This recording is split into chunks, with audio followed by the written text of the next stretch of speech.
మీ voice రావట్లేదు నాన్న, ఒకసారి చూడండి.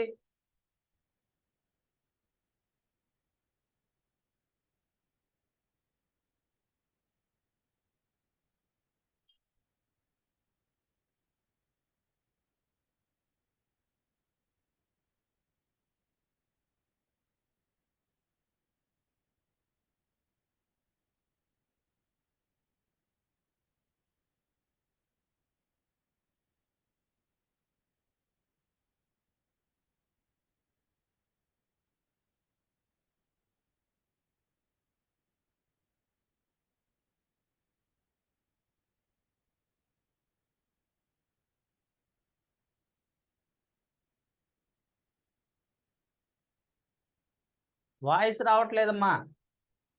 హలో.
Praise the lord. దేవుని నామమున మహిమ కలుగును గాక.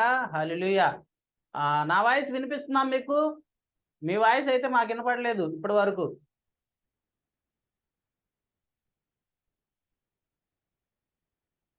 ఆప్షన్ కరెక్ట్గా పెట్టుకోండి, వాయిస్ వినిపిస్తుంది.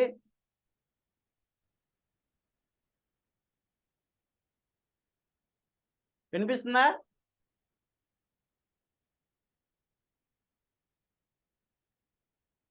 Praise the Lord. హల్లెలూయా.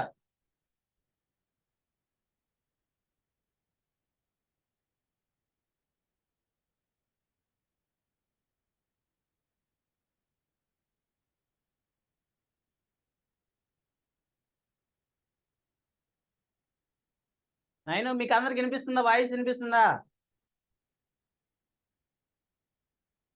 వినిపిస్తుందా? వాయిస్ రావట్లేదా?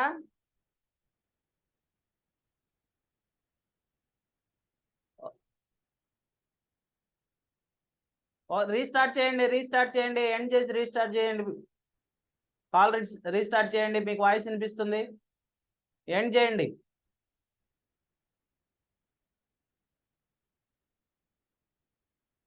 మామని పిలవండి. బ్రదర్ ఒకసారి చూడండి.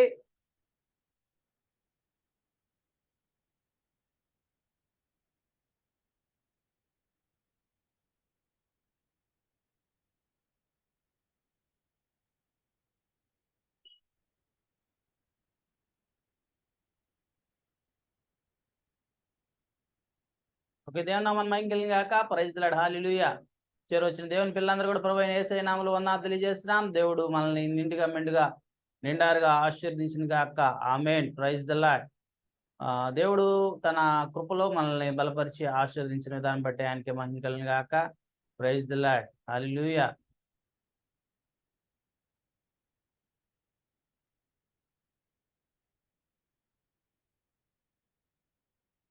ఓకే, వినిపిస్తుందా?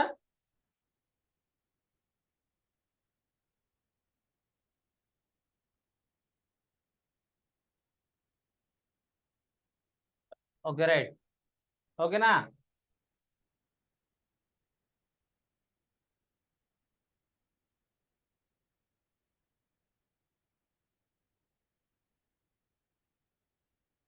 Okay, praise the Lord. Hallelujah. సమయం ఎక్కువ అవుతుంది.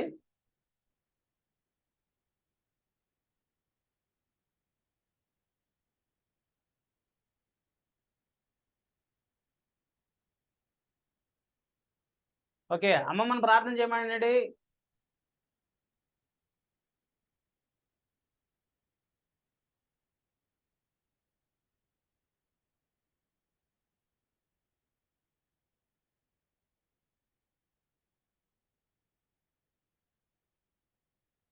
ఓకే, దేవుడి నామమున మహిమ కలుగును గాక. సరే, ప్రార్థన చేసుకుందాం. ప్రభుని ఆరాధించుకుందాం. ప్రార్థించుకుందాం. ప్రార్థన. తలలు వంచండి, ప్రార్థించుకుందాం. ప్రభుని ఆరాధించుకుందాం. ప్రభుని కనపరుచుకుందాం. దేవుడు నీతో నాతో మనందరితో కూడా మాట్లాడలాగున పరిశుద్ధ గ్రంథం నుంచి వాక్యం విని శ్రద్ధగా ముందుకు వెళ్దాం. ప్రార్థన. ప్రేమ కలిగిన తండ్రి, దయగలిగిన రాజా, నీ కృప పొంది తెలియజేస్తున్నాం. గడిచిన కాలం అంతా నీ కృపలో కాచి కాపాడి అయా బలపరిచి భద్రపరిచి దీవించి ఆశీర్వదించిన విధానం బట్టి నీకే మహిమ కలుగును గాక.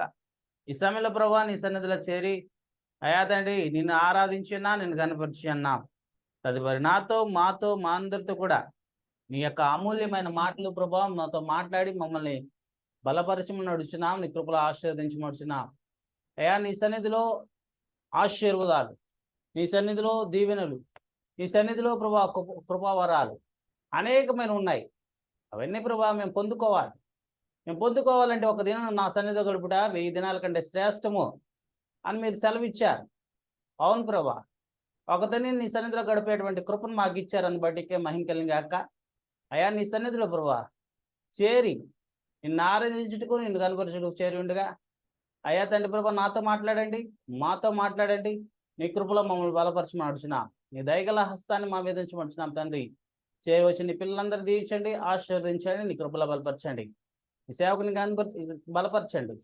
అయ్యా తండ్రి మాతో నాతో మా అందరితో కూడా అమూల్యమైనటువంటి మాటలు అయ్యా తండ్రి మాతో మాట్లాడి మమ్మల్ని బలపరిచి సమస్త మహిమ ఘనత మీకు కలిగినట్లుగా ఆశీర్వదించి నీ కృపలో మమ్మల్ని బలపరచమని అయ్యా తండ్రి మా ప్రభువును మా ప్రియరక్షకుడైన యేసయ్య పరిశుద్ధ నామంలో అడిగి వేడుకొంచున్నాం మా తండ్రి.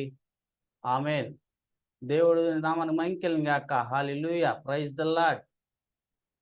ఈరోజు దేవుడు తన కృపలో మనల్ని బలపరచులాగున ప్రభు సన్నిధిలో ఉన్న మనము దేవుని యొక్క వాక్యాన్ని శ్రద్ధగా విని దేవుని యొక్క కృపలో మనం బలపరచబడులాగున ప్రభు యొక్క వాక్యాన్ని శ్రద్ధగా విందాం, శ్రద్ధగా ఆలకిద్దాం, శ్రద్ధగా నేర్చుకుందాం. ఈరోజు దేవుని యొక్క వాక్యాన్ని మనం శ్రద్ధగా ఆలకిద్దాం. Okay, right. ప్రియులారా గమనించండి, ఈరోజు దేవుడు నీతో నాతో మనందరితో కూడా మాట్లాడేటువంటి ఆధ్యాత్మిక సమయంలో ప్రభు యొక్క వాక్యాన్ని శ్రద్ధగా ఆలకిద్దాం. దేవుడు మనల్ని దీవించును గాక. Praise the lord. దేవుని యొక్క పరిశుద్ధ వాక్యం నుంచి మనము ఈరోజు చక్కగా ప్రభుని ధ్యానించుకుందాం, ప్రభుని గణపరుచుకుందాం. హల్లెలూయా. దేవుడు తన కృపలో మనల్ని ఆశీర్వదించును గాక. Amen.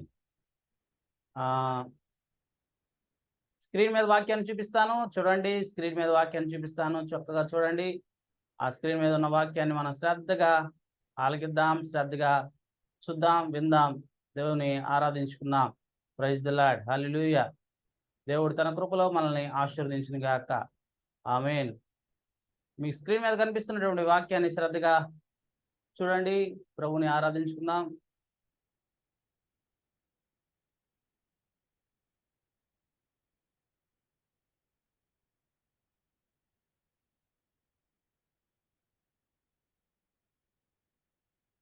Praise the lord.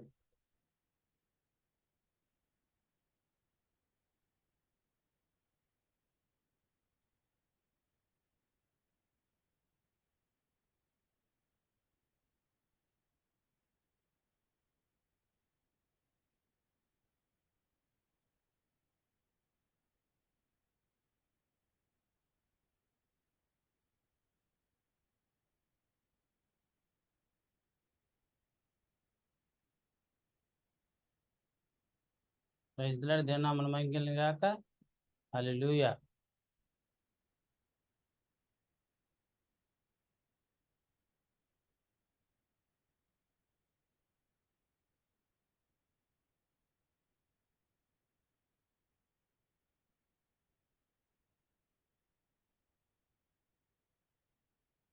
Okay, right.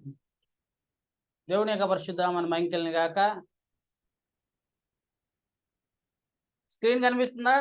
వాక్యం కనిపిస్తుందా మీ అందరు కూడా? ఓకే, రిప్లై ఇవ్వండి. వాక్యం కనిపిస్తుంది అన్న వారు కూడా రిప్లై ఇవ్వండి.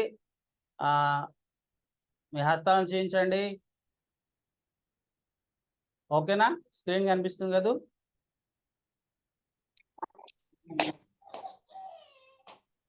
Okay, right.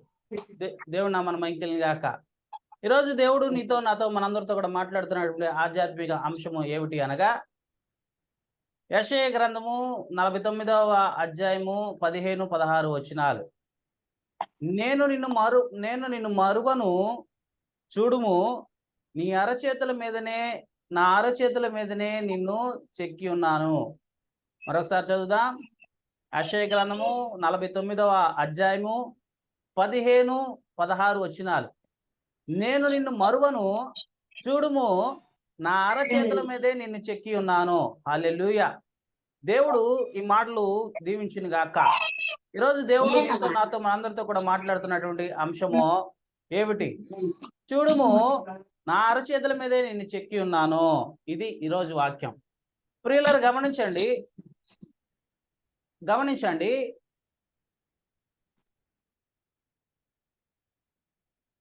దేవుడు తన కృపలో నిన్ను నన్ను మనందరం కూడా ఆయన హస్తాల్లో చెక్కుకున్నాడు.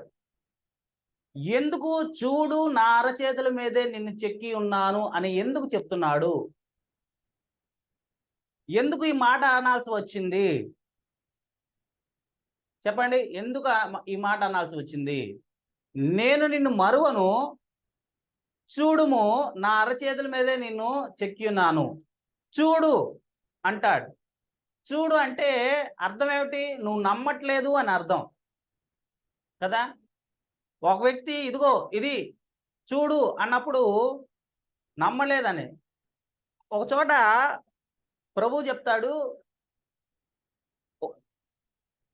యేసు పునరుద్ధానుడైన తర్వాత చాలా మంది యేసు ప్రభుని చూశారు, యేసు ప్రభు సజీవుడుగా ఉన్నాడు అని నమ్మారు. యేసు ప్రభు సజీవుడుగా ఉన్నప్పుడు, ఆయన చూసినప్పుడు అందరూ ఆశ్చర్యపడ్డారు. యేసుక్రీస్తు మళ్ళీ బ్రతికాడు, తిరిగి లేచాడు, సజీవుడుగా ఉన్నాడు, మా మధ్య సంచరిస్తున్నాడు, మమ్మల్ని మాతో మాట్లాడాడు, మేము ఆయనతో మాట్లాడాము అని అంతా చెప్తున్నారు. అందరూ బాగానే ఉన్నారు, అంతా బాగానే ఉంది, అందరూ సంతోషంగా ఉన్నారు. కానీ ఒక ఆయన మాత్రం నమ్మలా. ఎవరు అంటే యేసుక్రీస్తు 12 మంది శిష్యుల్లో ఒకానొక శిష్యుడు. యేసు ప్రభుతో రోజు చక్కగా ఆయనతో కాలం గడుపుతూ వచ్చినటువంటి వ్యక్తి, యేసు ప్రభుతో అతి సన్నిహితంగా ఉన్నటువంటి వ్యక్తి కూడా. కానీ అందరూ నమ్మారు, ఈయన నమ్మట్లా. ఎందుకు అంటే రుజువు కావాలి అతనికి. అతని జీవితంలో ప్రతిదానికి కూడా రుజువు కావాలి. నేను ఆయన యొక్క గాయాలు చూస్తే కానీ ఆయన నమ్మను. ఆయన కొట్టారు కదా, ఆయన కొట్టినటువంటి దెబ్బలు చూడాలి. ఆయన యొక్క శీలలు కొట్టారు కదా, ఆ శీలను నేను చూడాలి, ఆ గాయాలు నేను చూడాలి, ఆ కాళ్ళకి గాయాలు చూడాలి, ఆ పక్కడెంపులు ఉన్నటువంటి గాయాలు నేను చూడాలి. అన్నీ నేను చూస్తే కానీ నమ్మను. ఆ వేళ్ళు పెట్టి కూడా తిప్పాలి కదా. నమ్మటము, ఓ వ్యక్తి ఒకటి చూస్తేనే నమ్ముతాడు, చూడకుండా నమ్మడు. అందుకే అంటాడు, ఇదిగో చూచి నమ్ముడు కంటే చూడక నమ్మువారు ధన్యులు. అయినా సరే నీకు ఒక డౌట్ ఉంది కదా, ఆ డౌట్ని క్లియర్ చేయడానికి ఇదిగో చూడు అని తన హస్తాలు ఆయనకు చూపించాడు. ఆయన పట్టుకున్నాడు, చూశాడు, తర్వాత పశ్చాత్తాపడ్డాడు. ఒక దేవుని కొరకు తన ప్రాణాన్ని సైతం ఇవ్వడానికి లెక్క చేయకుండా మన ఇండియాకు వచ్చి చనిపోయాడు, హత్య చేయబడ్డాడు. బల్లెపోట్లతో ఆ గృహలో ఆయన పొడిచి చంపారు. అంతగా ఆయన విశ్వాసము రెట్టింపైంది. సరే ప్రియులారా, గమనించండి, తోమా విషయంలో, దేవుని యొక్క శిష్యుడైనటువంటి తోమా విషయంలో ఆయన అలా తన యొక్క హస్తాలను చూపించాడు. ఈరోజు నీకు నాకు మనందరికి కూడా ఆయన హస్తాలు చూపిస్తున్నాడు. ఏమని? నేను నిన్ను మర్చిపోలా, ఇదిగో చూడు, నా అరచేతుల మీదే నిన్ను చెక్కి ఉన్నాను, ఇదిగో నా గాయాలు చూడు. ఈ గాయపడిన హస్తాల్లో ఎందుకు ఈ గాయపడిన హస్తాలు ఏర్పడ్డాయి అంటే, నిన్ను నేను చెక్కుకున్నా, నిన్ను నేను మౌల్డ్ చేసుకున్నా, నేను కాపాడుకున్నా అంటాడు. నాకు ఈ వాక్యం చదువుతున్నప్పుడు నాకు ఆ మధ్య జరిగినటువంటి ఒక స్టోరీ గుర్తుకొచ్చింది. ఏమిటి ఆ స్టోరీ అంటే, ప్రియులారా గమనించండి, ఇదిగో ఇక్కడ చూడండి, ఈ వాక్యం గమనించండి. భయపడకము, పేరు పెట్టి నేను పిలిచి ఉన్నాను, నీవు నా సొత్తు. ఇది వాక్యం. నీవు నా సొత్తు అంటే యు ఆర్ మై ప్రాపర్టీ. ఇక్కడ ఒక అబ్బాయి కనిపిస్తున్నాడు, గమనించండి. ఈ అబ్బాయి, ఈ బాలుడు ఒక టైంలో ఏం జరిగింది అంటే, గమనించండి, ఏం జరిగిందంటే, ఆ అబ్బాయి తల్లిదండ్రులు చనిపోయారు. ఆ అబ్బాయికి ఒక బామ్మగారు ఉన్నారు, ఆ బామ్మే సాగుతుంది. ఆ ఇల్లు ఒకరోజు తగలబడుతుంది. ఆ ఇంట్లో ఒక బామ్మ, ఆ చిన్న బాబు తప్పితే ఇంకెవరు లేరు. ఇల్లు తగలబడుతుంది. ఆ బామ్మ ఇంట్లో ఉంది, ఆ బాలుడు కూడా ఇంట్లో ఉన్నాడు. చుట్టుపక్కల వారంతా కూడా ఆ ఇద్దరిని ఎలాగైనా కాపాడాలనుకున్నారు, కాపాడలేకపోతున్నారు. చుట్టూ ఉన్నారు, వాళ్ళు కాపాడలేకపోతున్నారు. అయితే ప్రియులారా, ఒక ఆయన వచ్చాడు, పరిగెత్తుకుంటా లోపలికి వెళ్ళాడు, ఆ బాలుడిని కాపాడాడు. అయితే ఆ పెద్ద ఆమెను కాపాడలేకపోయాడు. అయితే ప్రియులారా గమనించండి, ఆమెను కాపాడలేనటువంటి స్థితిలో ఉండగా ఆమె చనిపోయింది. సరే, ఇప్పుడు ఏం జరిగిందంటే, ఈ బాలుడిని ఎలా కాపాడాడు అంటే, తన యొక్క లోపల ఉన్నటువంటి ఆ గుడ్డలో అతను కప్పుకొని, ఆ అబ్బాయిని కప్పుకొని, తన శరీరం అంతా కాలిపోతున్నా, తన ముఖం అంతా కాలిపోతున్నా, తన చేతులు కాలిపోతున్నా, ఏం కాలిపోతున్నా, కాళ్ళు కాలిపోతున్నా కానీ అవన్నీ పట్టించుకోకుండా ఆ మంటల్లో నుంచే వచ్చేసాడు. ఆయన ఎప్పుడైతే బయటకు వచ్చాడో ఆ బాబుని తీసుకొని, పూర్తిగా శరీరం అంతా కాలిపోయింది. సరే, అయితే ఒక 2-3 డేస్ జరిగింది. ఇప్పుడు ఈ బాబుని ఎవరు సేవ్ చేయాలి, ఈ బాబుని ఎవరు పెంచి పోషించాలి, ఈ బాబుని ఎవరు సాకాలి అనేటువంటి ఒక క్వశ్చన్ ఆ గ్రామంలో వచ్చింది. అప్పుడు ఏం చేయాలో అర్థం కాక వాళ్ళు అంటున్నారు, అక్కడ ఉన్న వాళ్ళంతా, ఇదిగో ఈ అబ్బాయి నాకు కావాలి, ఈ అబ్బాయి నాకు కావాలి, ఈ అబ్బాయి నాకు కావాలి అని అంటున్నారు. ఒక ఆమె వచ్చింది, అయ్యా అందరు నాకు ఆడపిల్లలే పుట్టారు, నాకు ఈ పాపను ఇవ్వండి, ఈ అబ్బాయిని నాకు ఇవ్వండి, ఒక అబ్బాయిని సాక్కుంటాను, వీళ్ళందరూ అమ్మాయిలు ఉన్నారు, నేను దత్తత తీసుకుంటాను అంది. ఇంకొక ఆయన వచ్చాడు, నా ఆస్తికంతా వారసుని చేస్తానని వచ్చాడు. ఇలా రకరకాలుగా వచ్చారు. అయితే ప్రియులారా గమనించండి, ఇలా వ్యవహారం తేలేటట్లేదు అని కోర్టుకు వెళ్ళారు. ఈ అబ్బాయిని ఎలాగైనా మేము సాక్కుంటామని వచ్చారు. ఓకే, బాగానే ఉంది. అయితే ప్రియులారా గమనించండి, సాక్కుందామని వచ్చినప్పుడు జడ్జి గారు అందరిని అడుగుతున్నారు, ఎవరు కూడా తేలటం లేదు. అయితే ప్రియులారా గమనించండి, అందరూ వస్తున్నారు, భూమిలో నుంచి ఉన్నారు, వాళ్ళకి విషయం చెప్తున్నారు, ఈ అబ్బాయిని మేము సాక్కుంటాం, ఈ అబ్బాయి మేము సాక్కుంటున్నాం అంటారు. జడ్జి గారికి ఈ అబ్బాయిని చక్కగా చాకేటువంటి వ్యక్తి ఎవరికి కనపడలా. అక్కడ ఉన్న వారిలో ఎవరిలో ఆ సిమ్టమ్స్ అనేవి కనిపించట్లా. ఎవరు కూడా ఆ అబ్బాయిని జాగ్రత్తగా కాపాడతారన్నటువంటి ఆలోచన జడ్జి గారికి రావట్లా. ఇంకా ఎవరైనా ఉన్నారా, ఇంకా ఎవరైనా ఉన్నారని అడుగుతూ ఉన్నాడు. అయితే ప్రియులారు గమనించండి, ఒక ఆయన వచ్చాడు. వచ్చి ఆ బోన్లో నుంచున్నాడు. నుంచున్నప్పుడు సైలెంట్గా నుంచున్నాడు. బాబు ఏమిటి, ఈ అబ్బాయిని నువ్వు కాపాడుతావా అన్నాడు. ఈ అబ్బాయి నువ్వు సంరక్షిస్తావా, ఈ అబ్బాయి నువ్వు సాగుతావా అంటే ఆయన అలా చూస్తున్నాడు. నువ్వు సాగుతావని నాకు రుజువేంటి అని అడుగుతున్నాడు. అప్పుడు ఆ వ్యక్తి ఏం చేశాడంటే, ఇదిగో ఈ అబ్బాయిని నేను సాకుతాను, సాకగలను అంటానికి రుజువు ఇదిగో అని తన హస్తాలు చూపించాడు. ఆ హస్తాలన్నీ కూడా, చేతులన్నీ కూడా కాలిపోయి ఉన్నాయి. ఇదిగో నా కాళ్ళని చూడండి, నా కాళ్ళన్నీ కాలిపోయినాయి. ఇదిగో నా దేహం చూడండి అని చెప్పి తన యొక్క శరీరాన్ని మొత్తం ఆ జడ్జి గారికి చూపించారు. అక్కడ ఉన్నటువంటి ఆయన చూసి ఆశ్చర్యపోయాడు. ఏమిటి ఇది అన్నప్పుడు, ఈ అబ్బాయిని నేను కాపాడటానికి ఇదిగో నా దేహానంతా నేను కాల్ చేసుకున్నా. ఎంతకంటే ఆ అబ్బాయిని నేను సంరక్షిస్తానికి, నేను కాపాడటానికి, నేను సేవ్ చేయడానికి, నేను పెంచి పోషించడానికి ఇంకేమైనా రుజువు కావాలా అని అడిగాడు ఆయన. అప్పుడు వెంటనే జడ్జి గారు ఏం చేశాడు తెలుసా? వెంటనే లిఖితపూర్వకంగా, ఇదిగో ఈ అబ్బాయి నీకు ఇచ్చేస్తున్నాను. ఈ అబ్బాయి నీ దగ్గర అయితేనే కరెక్ట్గా పెరుగుతాడు. ఈ అబ్బాయి నీ దగ్గర అయితే క్షేమంగా ఉంటాడు. ఎందుకంటే తన కొరకు నువ్వు ప్రాణం లెక్క చేయలేదు. ప్రాణం పెట్టినంతగా తనను కాపాడావు, తను రక్షించావు, తను సంరక్షించావు. ఇదిగో నీకంటే ఇంకే ఆస్తి పాస్తులు, డబ్బు, ఐశ్వర్యం ఈ అబ్బాయిని సేవ్ చేయలేదు. ఈ అబ్బాయికి ఒక మంచి జీవితాన్ని ఇవ్వలేవు. ఈ అబ్బాయి కొరకు ఏమీ చేయలేవు. నువ్వైతే నీ ప్రాణాన్ని అడ్డం వేసి అబ్బాయిని కాపాడావు, తనకు ఒక లైఫ్ని ఇచ్చావు. కాబట్టి ఇకపై కూడా ఆ అబ్బాయికి మంచి జీవితాన్ని ఇవ్వగలవు అని ఆ వ్యక్తి ఆ చిన్న బాబుని ఆయనకు అప్పి చెప్పాడు.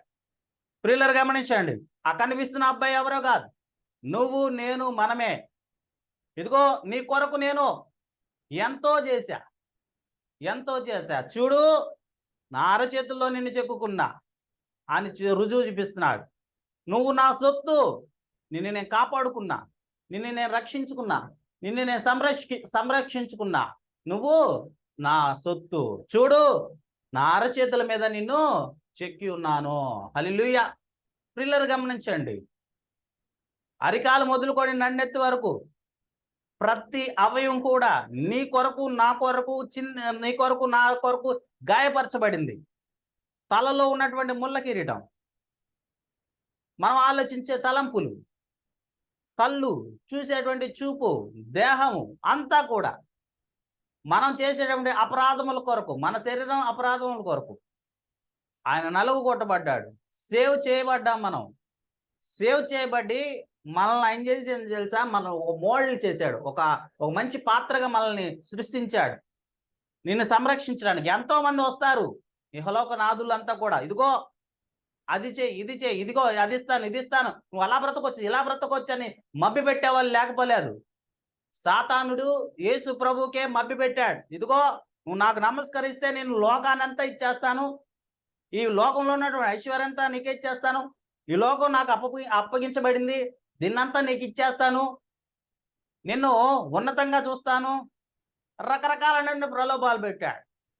ప్రియులారు గమనించండి, నిజమైన రక్షకుడు, నిజమైనటువంటి స్నేహితుడు, నిజమైన తండ్రి, నిజంగా తన ప్రాణాన్ని పెట్టినటువంటి తండ్రి, ఇదిగో నిజంగా నీ కొరకు, నా కొరకు, మన కొరకు ఇంత త్యాగం చేసిన ఆయన మనల్ని సంరక్షించేటువంటి వ్యక్తి, ఏకైక వ్యక్తి ప్రభువైన క్రీస్తు. హల్లెలూయా.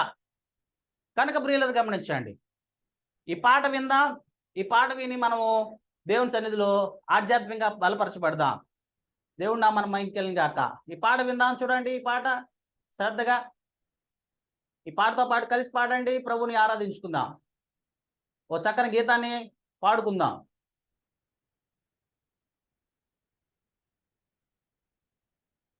దేవుడు నా మనం మైంకెళ్ళం గాక. Hallelujah. Praise the lord.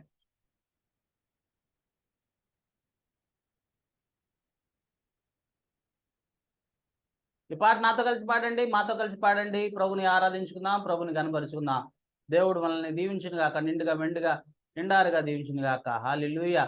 Praise the lord.